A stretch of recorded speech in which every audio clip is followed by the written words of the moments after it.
අද අපි මේ වීඩියෝ එකෙන් කතා කරන්න බලාපොරොත්තු වෙන්නේ database management කියන සබ්ජෙක්ට් එකේ අපිට දීලා තියෙන question set වලින් question set 25. ඉතින් අපි බලමු ඉස්සෙල්ලාම question set 25 වල මොනවද අපිට කරන්න තියෙන්නේ කියලා. අපිට ඉස්සෙල්ලාම කරන්න තියෙන්නේ average එකක් හොයන එක first term එකේ mathematics subject එකේ. අපි බලමු query කොහොමද ලියාගන්නේ කියලා.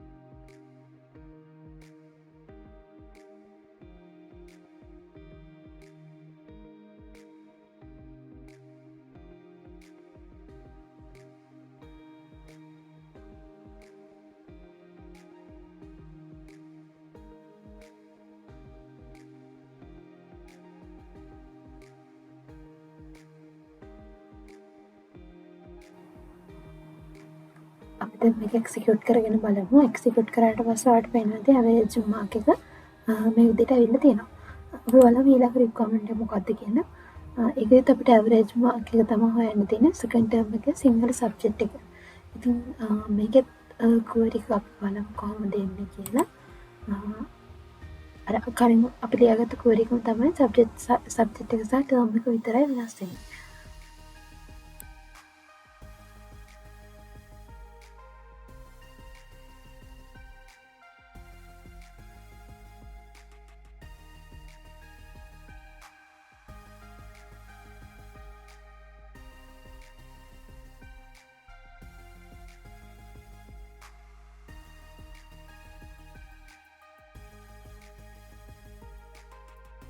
දැන් අපි මේක එක්සිකියුට් කරගෙන බලමු. එක්සිකියුට් කරාට පස්සේ ඔයාලට පේනවා මේ විදිහට average mark එකක් ඇවිල්ලා තියෙනවා.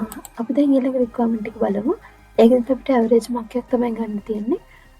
අපිට මෙතන විශේෂ දෙයක් තියෙනවා සඳහන් කරලා තියෙනවා. සජිත් වික්‍රමසිංහ ස්ටුඩන්ට් ගේ all subjects වල average mark එක තමයි ගන්න ඕනේ. මෙන්න මේ date එකට අදාළව. ඉතින් අපි බලමු මේකේ query එකත් කොහොමද ලියාගන්නේ කියලා.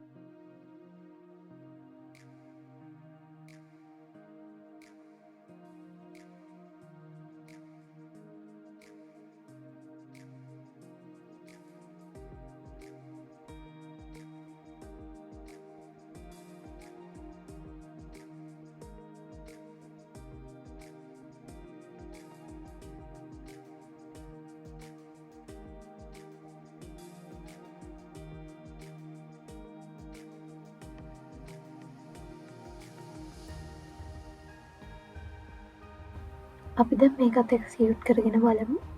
එක්සිකියුට් කරාට පස්සේ ඔයාලට පේනවා මේ විදිහට average mark එක ඇවිල්ලා තියෙනවා. අපිට අවසාන requirement එක කරන්න තියෙන්නේ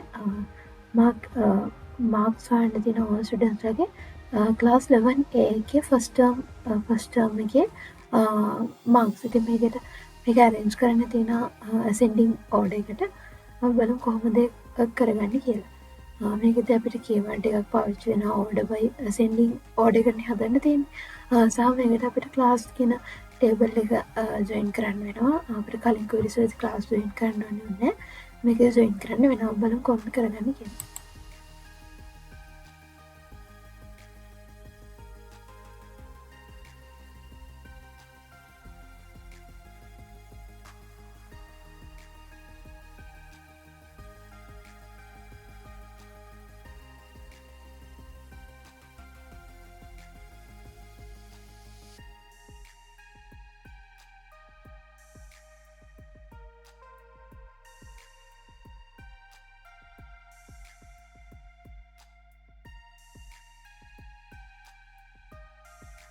අපි දැන් මේක එක්සිකියුට් කරගෙන බලමු.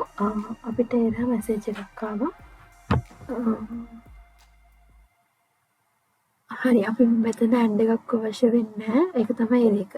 දැන් එක්සිකියුට් කරගත්තාම ඔයාලට පේනවා ඇති order ascending order එකට අපේ marks එක පේනවා. ඉතින් මේ විදිහට තමයි අපි question set 25 අපි කරගත්තේ.